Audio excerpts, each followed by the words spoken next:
Welcome to the Fragrance Files. Welcome to the Fragrance Files.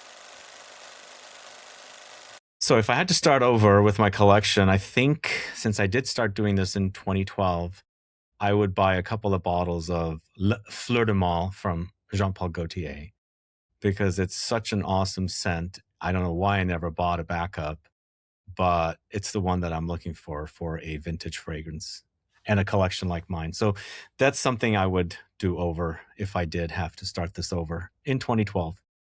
Yeah, hard to find now. Yes, it's such a great scent. Well, thank you so much for joining us, Sebastian. It is such a pleasure. For those who do not know the Perfume Guy, can you give us a brief introduction? Oh, well, I'm just totally obsessed with fragrances, I guess. I just love discovering new scents, collecting, talking about them, doing deep dives on channel. And now we're putting together a fragrance festival. So I've been busy with fragrances pretty much for the last 14 years. I had the pleasure of listening to your recent episode with the Perfume Room podcast. It gave a lot of insight into like how you got into collecting and your first YouTube channel. So, to any of the listeners and viewers, if you would like some more background on Sebastian and his very, very large collection, check out that episode. Yeah, that was a fun experience. She's really great at what she does. And it was great to get to know her through doing the podcast with her. So I've only met her briefly at Paris Perfume Week. We just bumped into each other. So yeah, that was fun. That's awesome. Yeah. Speaking about creating a fragrance festival, Scent Fest is next week. It's actually will be happening while this episode comes out. Um, you talked at length to kind of how it started coming up in the perfume room. I think it's become probably one of the most anticipated fragrance events in the US right now. Looking back, what gap were you trying to fill with that? Well, the other one that happens on the East Coast and we are on the West Coast. I love California. I love being here. So we needed something big here. I think a couple of things led up to us doing this here. Attending Scent Fair in LA, learning about the WPC in Monterey, which is happening just before our show.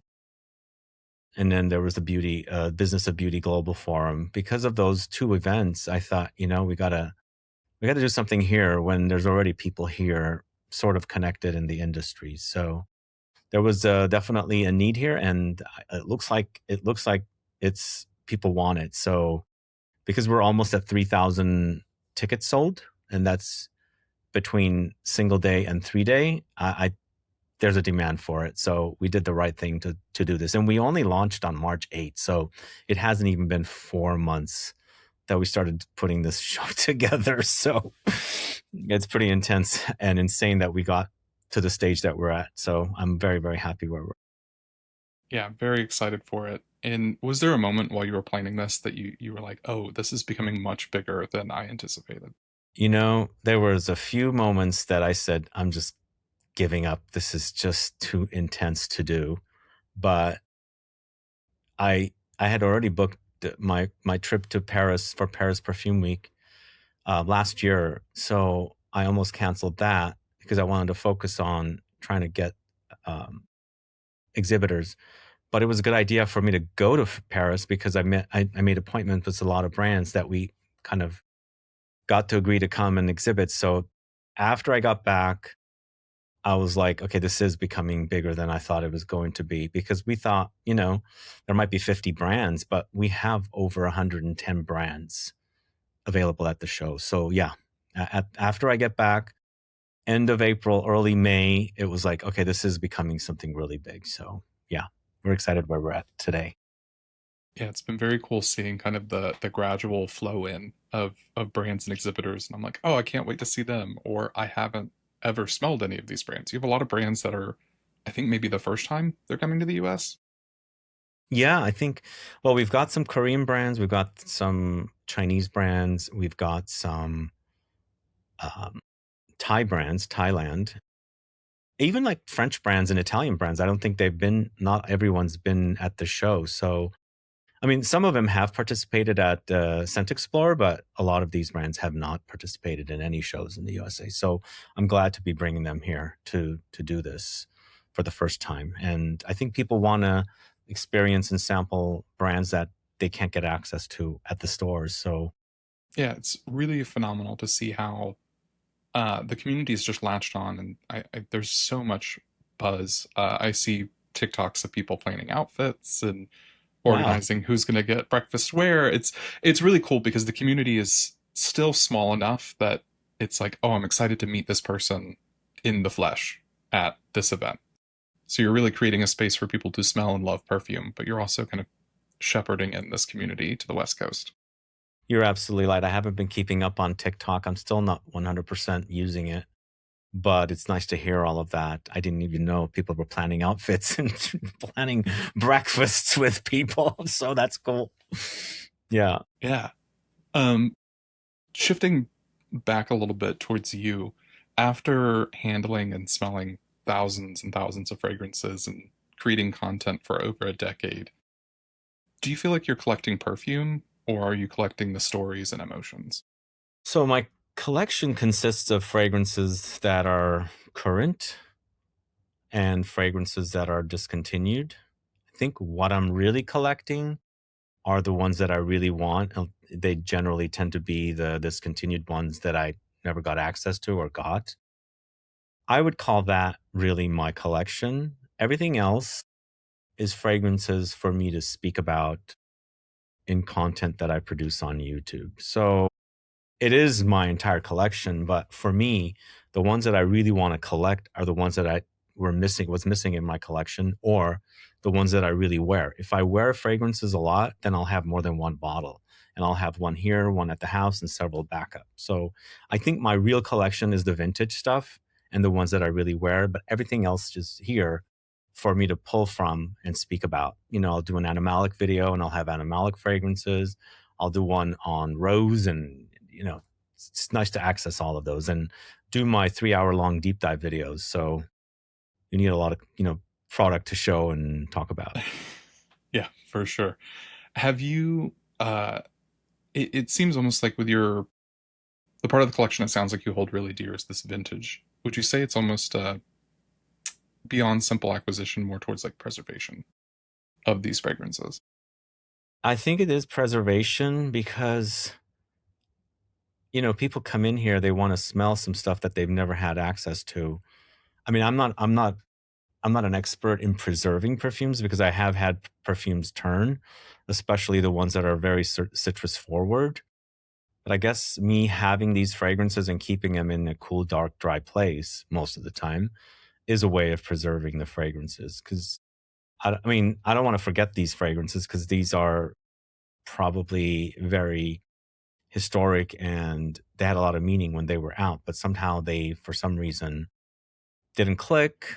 They got discontinued quick, or they just didn't make money for the brands, and they got, you know, they got axed. So I guess it's a way of preserving, but I'm not saying that I'm the Osmotech because that's their job, which is another thing that I'm excited about for our show. But yeah, I think it's a way to preserve them and have access to them and to pull from, to learn from what was done in the back in time, because fragrance is changing, and what I have and what I'm collecting as far as vintage fragrances go and what's currently produced is night and day different. So I also really appreciate about your content that you have kind of this Rolodex of fragrances that you can reference and compare.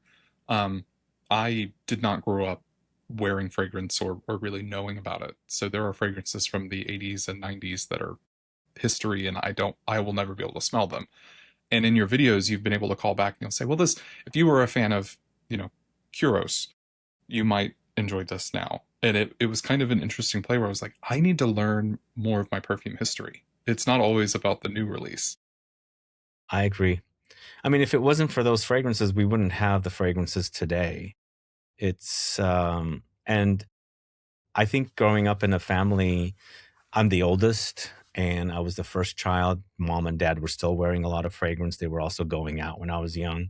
So I was constantly smelling what they were wearing. And that's how really I got into scent because they were wearing really strong fragrances, and they would go to nightclubs or dinners, and there was dancing there, and I'd smell what they're wearing and really start enjoying them. So, and then seeing those beautiful bottles, like my dad had the Polos and the Caron pour un homme de Caron and the Pierre Cardin, and my mom's Opium and her Rive Gauche bottles. Those were very visually beautiful bottles, and I'm a very visual person. And I think for me, seeing the bottles pulls me in more. So I think I remember as a kid, it pulled me in, and it still does to this day. So That's very cool. Do your parents ever talk to you about like now you're this perfume person and they're like, oh, we're responsible for this with these vintage bottles? yeah, they don't pay, they don't consider perfumes something important. I mean, my dad's no longer with us, but my mom, she appreciates perfumes. She likes strong perfumes. If I give her something that's weak, she goes, "That one doesn't last long." And I'm like, "Okay, yeah, that's true. You like strong things. You prefer to have extracts, but they don't. It's not important to them." So I'm just always giving her fragrances because I want her to smell great. that's a, that's something that the son does, but she likes strong fragrances and she finds somewhat of an importance about it, but it's an afterthought for her. It's more important for me. Same thing with my siblings. They don't really care about fragrances. They'll wear it, but it's not very important. I've made it very important. It's part of my life. So Right. I my mother's no longer with us, but my mother-in-law, I gifted several bottles, both more affordable and quite high end, and she always goes back to the Gucci Gorgeous Jasmine. And mm. I'm like, okay, that's what you love. Got it. I won't go for Tiana Terenzi anymore. Like, Yeah. I mean, it's sometimes it connects with people, but maybe also somebody that's not very familiar with fragrance might be challenged with something a bit more niche. And I think designer fragrances are maybe a bit more simplistic, and it's easier to embrace when you're, not advanced with your palette of scents and styles. That's probably what it is as well. Could be. for sure. Yeah. Yeah. Um, Thinking about that though, like fragrance is moving incredibly fast now. Do you feel like there are any parts of perfume culture that we're losing touch with so many releases and so much instant content? Going back to history again, I think we're I think it's important to learn about the classics and pay attention to them. I mean, I get comments all the time, "Oh, grandpa," because you're into these older fragrances, or, that one smells like grandma. But we need to remember the classics, because if we didn't have the classics, we wouldn't have what we have today. But yeah, it's moving really fast. I think styles are changing, palettes are changing. Um, I don't want to say the dumbing down of our palettes, but maybe it's kind of going that way a little bit. People don't want to be challenged. And I love gourmands, don't get me wrong, but I like a nice animalic, not overly animalic. I don't want to be smelling like, you know, but I like animalics. I think they do a great job in fragrances, and I remember them in the 80s. Kuros and Antaeus, all of those had some funk in them. And nowadays people don't want that. I mean, it's it's crazy, but that's how it is. Yeah, I was just wearing, actually I'm wearing it today. It's a new fragrance called You Probably Think This Scent Is About You, by a new brand called The Foolish Unlimited. And it The who? is Who is it? The Foolish Unlimited. I've never heard of it. I'll bring a sample of it to San Francisco for you, but it is a cool new brand, and it's the story of Narcissus in perfume form. So when Mm. you first smell it, it's this really stemmy green floral with like a Ooh. vanilla watery base. And you're like, okay, cool.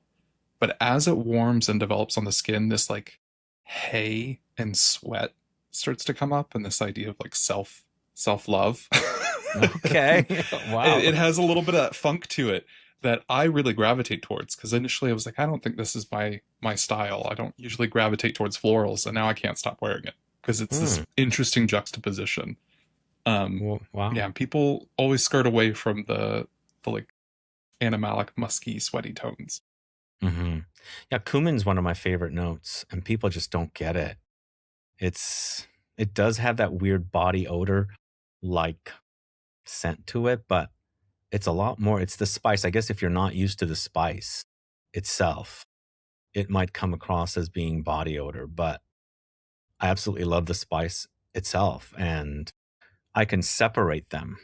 I can totally separate them and treat them as two different things. It's not body odor, it's the actual spice, but yeah, some people connect them or associate them together. Speaking to the classics and remembering the history, are there any houses or perfumers or even cultural movements within fragrance that deserve more attention? I think one of my favorite perfumers of all time is Bernard Chant. That guy was a genius. He worked at IFF. He did some amazing classics. He did 900 Aromatics Elixir. I think he did. In fact, the mini series on Halston, I think that's supposed to be him, but they changed the sex of the perfumer to a female perfumer. I think he did the original Halston for the ladies, but I think he did Aramis by Aramis. Just I think he's a legend as far as perfumers go. I absolutely love that guy's creations, but I can't find a huge catalog of his fragrances. I mean, maybe they're just not reported or unrevealed. They haven't revealed the name, and he's done a lot more work. I don't know, but I think he's a genius. Yeah, we have So, an episode coming up with Michael Nordstrand around authorship of perfumery. And he used the example that, like, you don't go to a bookstore asking for Lord of the Rings by the publisher name with no mention of Tolkien. And mhm. there's a lot of erasure of the perfumers in the industry. Yeah, and some brands are totally like protective of who they use. And it's like, why are you hiding the names? I don't know. Yeah. But it's interesting because, like you mentioned, Bernard, people often resonate with like a perfumer's work and that thumbprint that they leave in perfumes. And knowing who has done a perfume you love can help you discover other works by them, regardless of the brand that it's under. Absolutely. I also really love Dominic Ropian. I don't really love every single fragrance he's done, especially the mass-produced ones for for the designers. But he's done some amazing work. The guy's a genius too. Do you think fragrance enthusiasts of today are having a different relationship with discovery than people who were discovering and collecting fragrances 15 years ago were? So I started around 15 years ago, and when I got into this, I was mostly familiar with designers with some niche like Anik Goutal and Penhaligon's and things like that. It felt different at that time. Eh, eh, I feel like everything starts smelling very similar nowadays with fragrances. Maybe because I'm smelling so much, maybe because there's so many launches and there's not that many houses, so there's so much crossover and overlap. I felt like it was more interesting when I first started doing this, but maybe it's because I've been in it for so long and nothing is feeling truly original anymore. Everything's starting to smell the same. I mean, once in a while, there's a great fragrance that I'm really obsessed with, but everything else is kind of dismissive. So, I mean, as you said, it's kind of shifted quite a bit. Do you think your definition of what a great perfume is has evolved over the years? well, see, the thing I get criticized for loving gourmands. I mean, I'm obsessed with sweets. So, and food is so smell oriented. I love the smell of the food that I eat. So why not wear the fragrances? So I love the gourmands, but man, I also love the vintage stuff, the animalics. Not overly animalic, but the thing is, I don't like being criticized for what I like, and I do get criticism all the time. Oh man, you like gourmands too much. Oh, it's another vanilla. But hey, vanilla is so good. It is so good. I never liked it when I was younger. I mean, people used to tell me I loved wearing vanilla. I was like, no, no vanilla for me. No white flowers for me. I mean, I was in that camp at one time, but it's opened up my palate, and I embrace all these amazing ingredients, and it's part of the world. I mean, they're part of us, vanilla and flowers and fruits, and so I kind of embrace them because I grew up in them. Even green things, because my dad used to grow gardens and plant vegetables and tomatoes. I just love green smells. Really, really do. I think it's because I really love smells that I really love perfume. I don't I come from that side.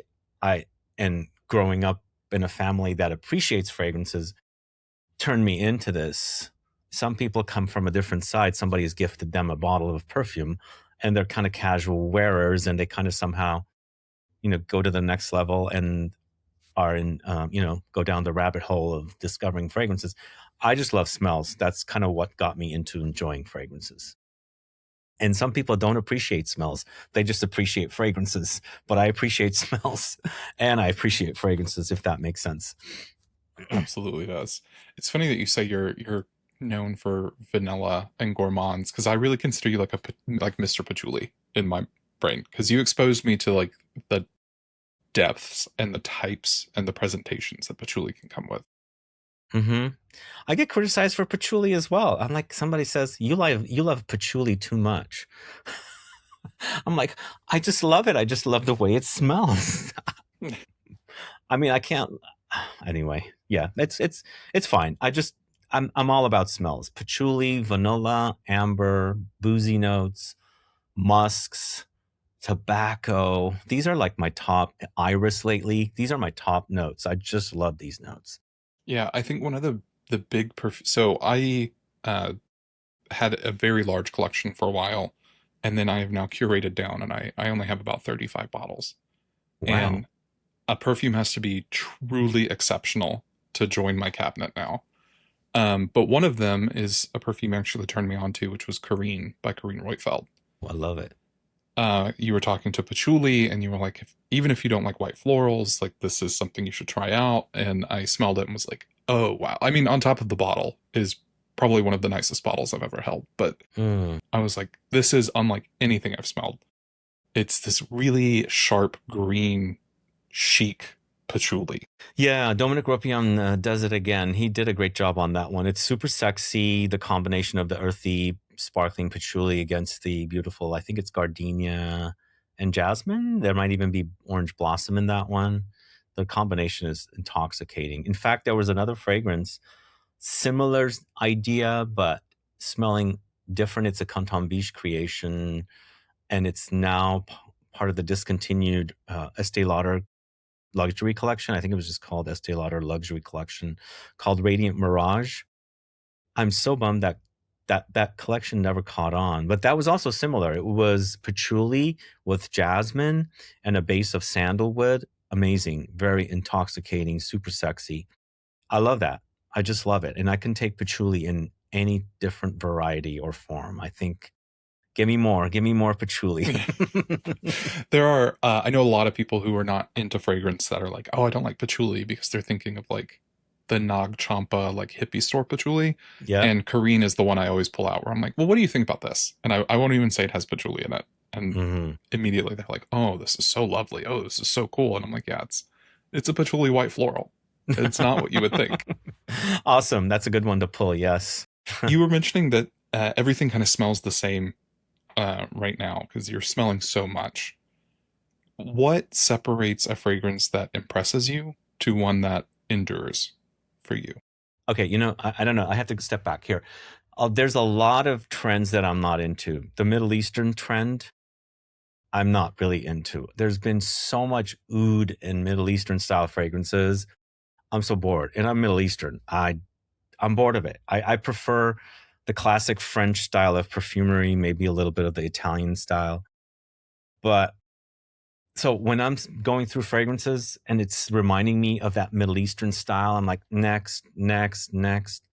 And then something comes on, like, wow, this is what fragrance is supposed to be. It's supposed to surprise me, and it's supposed to make me really like swoon and really like totally want to embrace it. And like if you're meeting somebody and you're hugging them, that's kind of what you want to do with this fragrance because you just want to have it all over you. So it doesn't happen a lot, but once in a blue moon, it does. Like when I first discovered 45 Degrees by Trudon, oh my God, I said, this is so good. Honey and vanilla together. And it has this weird bubblegummy effect without smelling like bubblegum. It's kind of like plasticky, gooey, but not sticky. So I was like, this stuff is so yummy. But then I sampled the other two that were part of that collection. I was like, these are not good. These are not for me. I'm done. I don't need to smell them again. And people also were like, why do you judge a fragrance so fast? It's like, there's so many. Why do I want to? I mean, uh, should I say I'll come back to this? There's too many, but when I did the Trudon, it was like 45 Degrees. This is super original. I really love it. This is the kind of fragrance I haven't smelled before. Yeah, I've smelled the notes, but not in the way it's created. So I want to wear it. But it happens a lot. There's too many fragrances that are reminding me of one another, and I'm going to move on. I want to find new smells, things that I haven't smelled, ones that resonate with me, ones that I love that I want to wear. 45 was another one of those. I typically gravitate towards the indie space, and Mhm. a friend of mine who's very much into the kind of French perfumery in general was like, you got to try this. You say you don't like vanilla, but you have to try this. So I got a sample and I killed the 2 mil in one day and was like, oh, I'm buying a bottle of this. It is truly exceptional. Um, there's something, I think the way you said, like it's sticky without being, or it like pulls and stretches as you wear it in a way that I've never experienced in a fragrance. Yeah, it's like bubblegum, but not sticky. Like you can stretch it. It feels kind of gooey, but I don't know. It's something about it is just resonates with me perfectly. And I had a similar reaction to Flori Nebula from The Harmonist. And I had sampled Flori Nebula before I sampled 45 Degrees, but I didn't connect the two. But somehow I've connected the two together, even though I'm saying a lot of fragrances are smelling one like one another. I think both of the fragrances are Givaudan creations. So I think that's where I'm getting the crossover, but I really love both. For me, the Harmonist Flora Nebula does have a very unique shampoo texture. It also has a shampoo-like smell, but something like more expensive and luxurious. And that's kind of what I like about it. I don't get it from the 45 Degrees, but I somehow connect the two because I think they're both Givaudan creations. And going back to 45 Degrees, the perfumer is, God, what was his name? I always forget his name, but lately I'm really loving all of his fragrances. Jan For sure. Vosnier. There it is. I thought of it. Yeah. Yeah, I will have to look into more of his work. It's funny you were saying you kind of connected two perfumes in your mind. Um, I think it's just because of the numbers. I have connected 45 Degrees and 54 in Oh, my head. They're very different attitudes. It's like a day night. But I somehow have them as like cousins or sisters in my head. oh, okay. I could see that. The creaminess, I think, right? Yeah. There's Yeah. something about that, the linger and the bass quality to it that I Mm. have associated together. Yeah. 54 was such a great project, although I was pointed out recently that apparently it doesn't smell like the nightclub. Um, yeah, it doesn't smell like the nightclub. I've never been to the nightclub, so I don't know. But we set out to do a fragrance that if the nightclub existed today, this is what I would be wearing. So. Yeah, and does anyone actually want to smell like an old nightclub? Like photorealistically, I don't. I'm not sure about that. Yeah, I'm not sure about that either because it could get weird. I mean, Nocturnality by Arquiste uh, brings kind of that interesting leather bar element to fragrance in a way that like it wears very boot polish to me, like fruity drink and boot polish. I gotta check it out. I like that brand quite a bit, and I haven't tried that one yet. It's been a while. I think Ministry of Scent carries the brand, but I haven't seen it there. Maybe I'm just missing it. Really love their almond suede though. Yeah, Woman's Way. I have Poe is the one that I always go back to with them. Oh, is which one? It's the black bottle by Arquiste. It's the skin musk with like ambergris and black pepper. Oh, yes, yes, yes, yes. I do like that one too. I actually really wanted to get a bottle of, is it L? The one that smells like Kuros? L and Aya are both surprisingly animalic. They're both Yeah, beautiful. yeah, yeah. I'm big fan of Arquiste. Yeah, he's been, I think, under the radar mostly for a long time, I think. Because, I discovered them at Barney's. We had a Barney's. Everybody had a Barney's. Well, big cities did, but no, I used to go there and sample Arquiste fragrances, and I didn't see them anywhere else. And then I think when Barney's went out of business, or maybe I think it was a little bit before that, Tiger Lily, which became Ministry of Scent, started carrying the brand. Now they're even at Lucky Scent. So yeah, I think they've Mhm. made it big, but it took them a while, I think. I think people also have been intimidated by it because Arquiste as a brand comes off so polished that they assume it's like some heritage house or something that's like very hard to approach when Mm. it's Carlos and, and Rodrigo. Like it's a beautiful brand, very approachable collection with a lot of variety inside of it. Yes, I agree. I can see that. And there are a few vintagey kind of fragrances that they've done. But no, Almond Suede is so good. It's another Givaudan creation. I guess I kind of like their molecules. I don't know. I'm kind of addicted to them. Their, their approach and mixing. Yeah.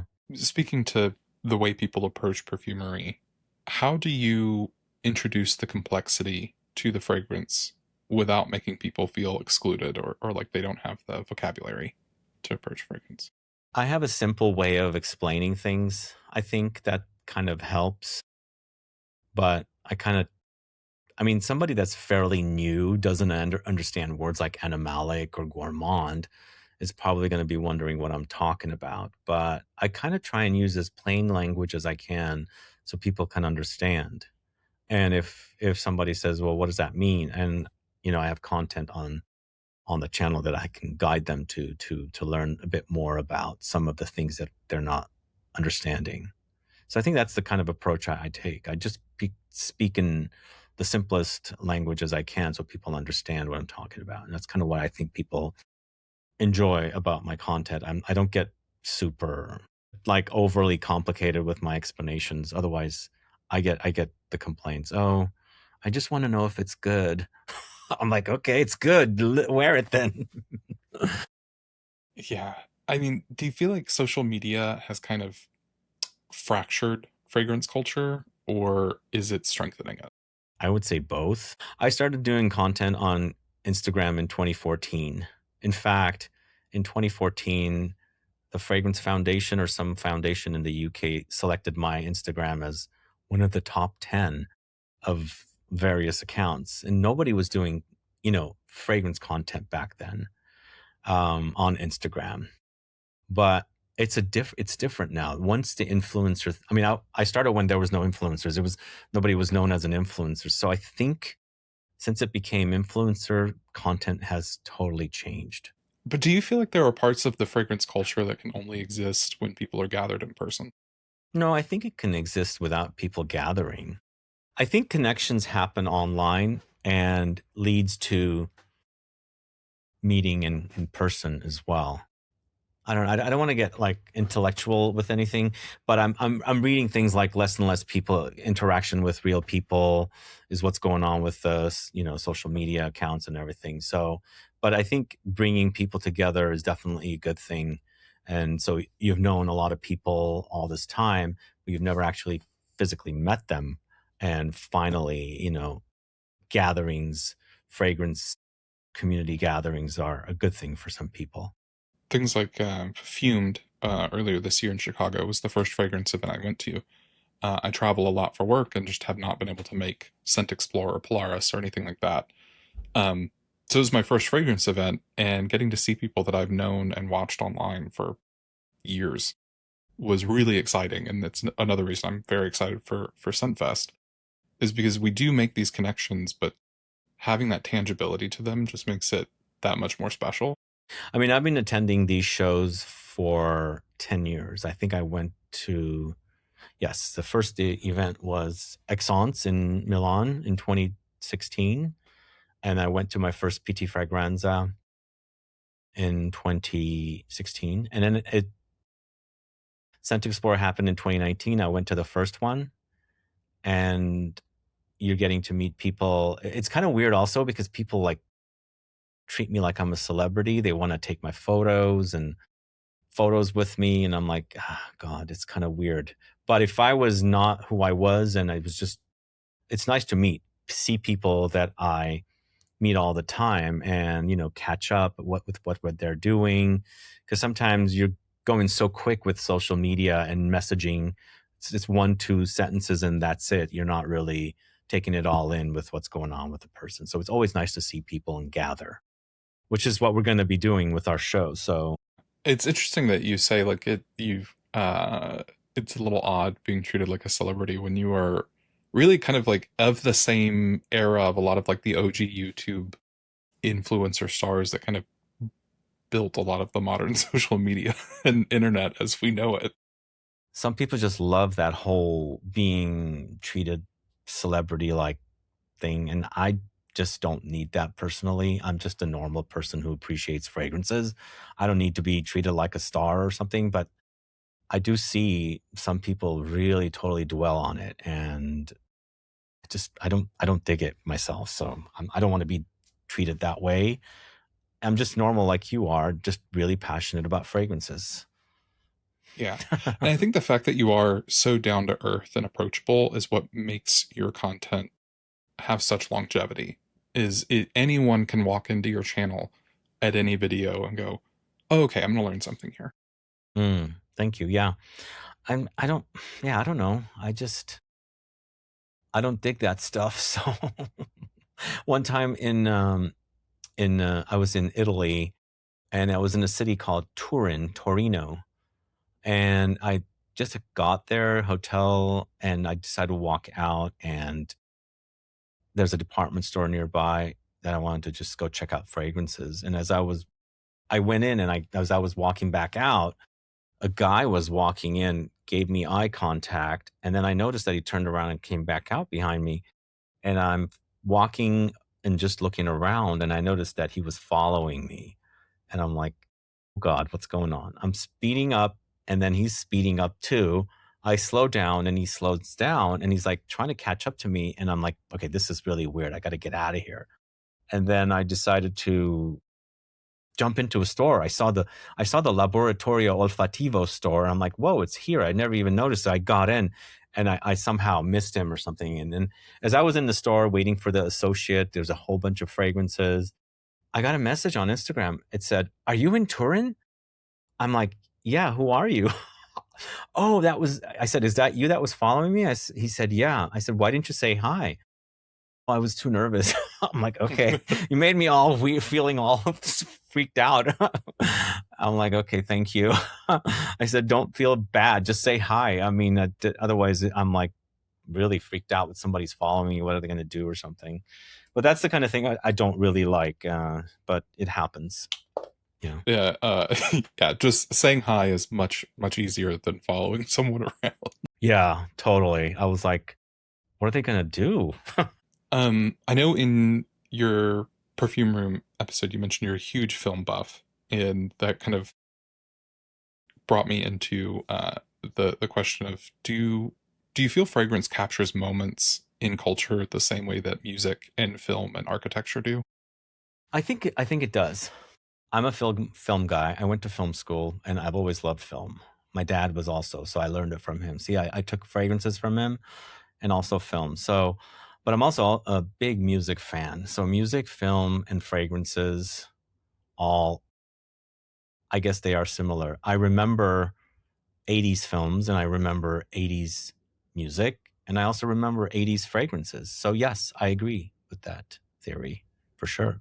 I think there is a way that fragrance can kind of reflect larger societal shifts in a way that is reminiscent of any other art movement, music and film and so on.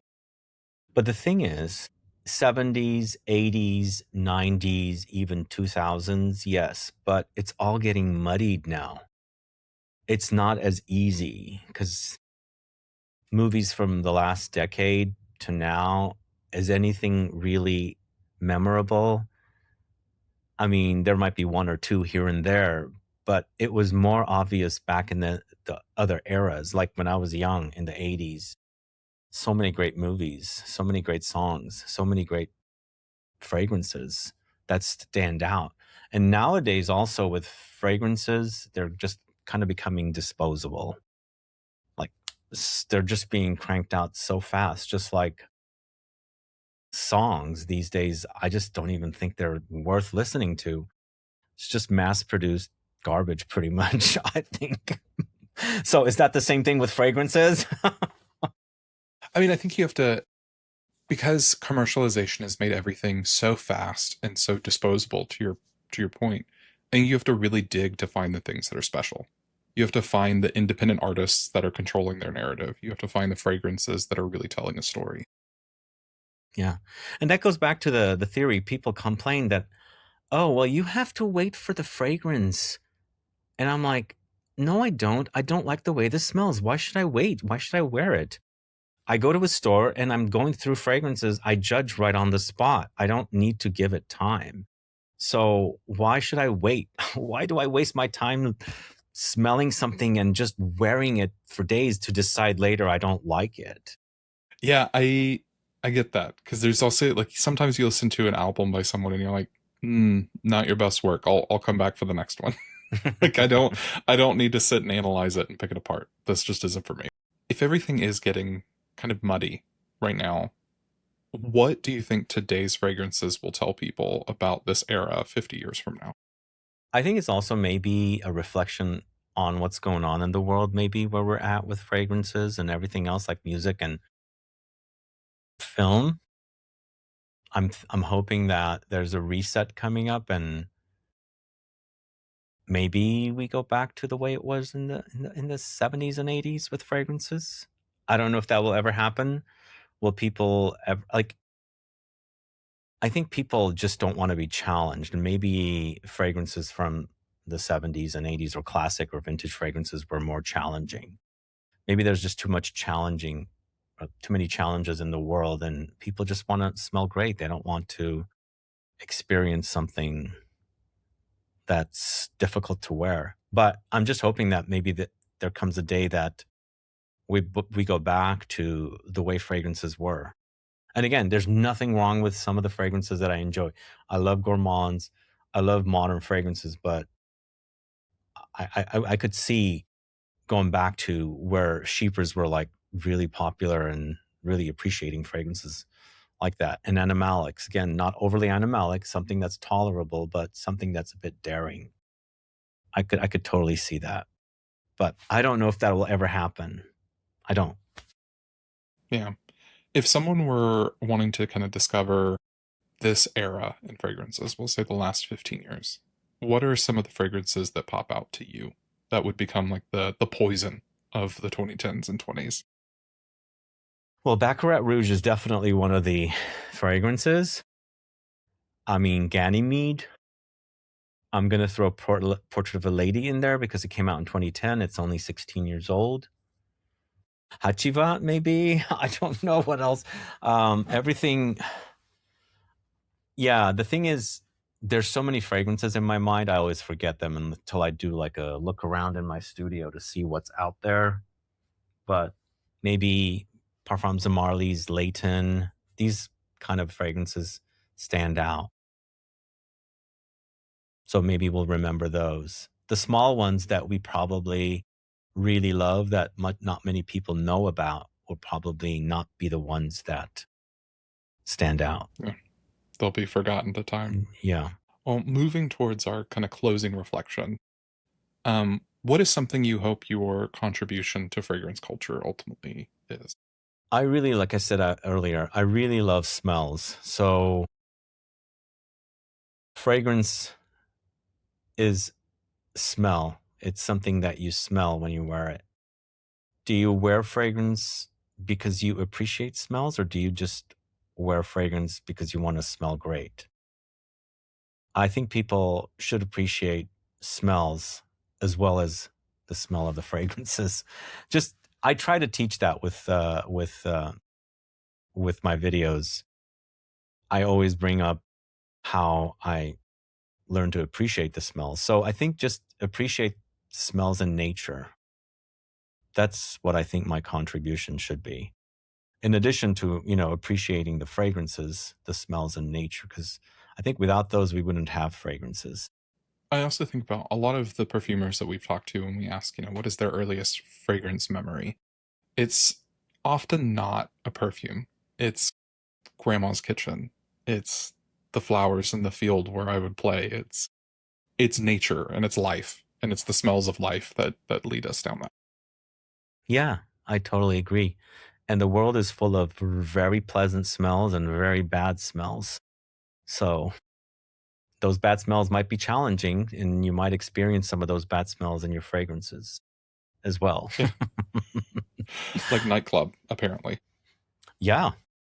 Yeah, exactly. All the sweat and fleas and everything.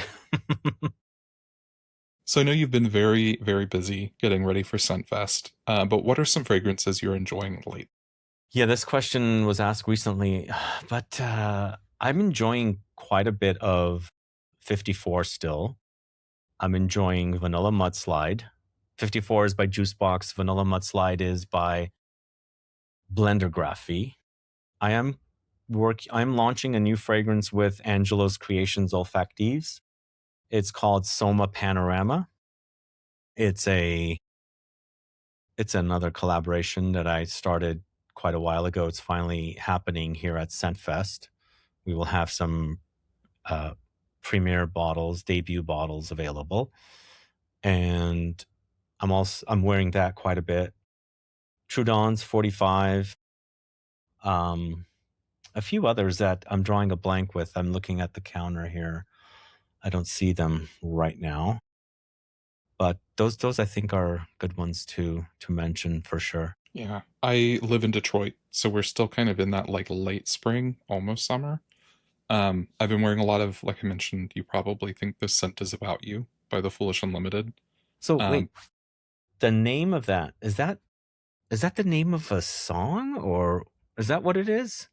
I But where think do it's I a know song that reference. Right, You Probably Think This Scent Is About You. You the probably song think is the about? song is about you. Yeah, Yeah, yeah, that's what I'm remembering. Okay. yeah. That's That nice. one That's catchy. is very good. Yeah, and then Poe by Arkeist. And oddly enough, Heretic did the big release for Rhubarb Thief, and one of the Mm. travel sizes with that was 14 carats. Oh, And I have not had a carrot dominant fragrance before, and I immediately fell in love. And it's only available in travel sizes, so I have two of them. wow. That's awesome. Yeah. Loewe has 001 Man that I really enjoy. It's carrot forward. It's very powdery. The I'll have to check EDP. that one out. Yeah, Yeah. I did not anticipate carrot to be a note that resonated with me, but I enjoy smelling like I'm in a dirt garden. Wait, I think it's the one from 001 Man Loewe is I think carrot seeds, Okay. which I think is used in conjunction with orris or iris, so it makes it powdery. But what you're talking about is the actual. It's carrot. I mean, it has It's carrot seed in it, but it is carrot. it's carrot. Okay, all right. I'm curious to check it out. Yeah, surprisingly sweet. Well, thank you so much for your time today, Sebastian. Can You're you let welcome. the listeners and viewers know where to find you online? You can find me on YouTube, Instagram, TikTok, and Facebook, just at the Perfume Guy. And yeah, come to Scentfest if you are still thinking about it. We're almost at capacity. We're almost sold out. So we'd love to have you and make it a very memorable show. So, Yeah, I look forward to it, and I will see everyone at Scentfest. Thanks so much, all Sebastian. all right. Thank you so much for having me. Yeah, bye. Bye.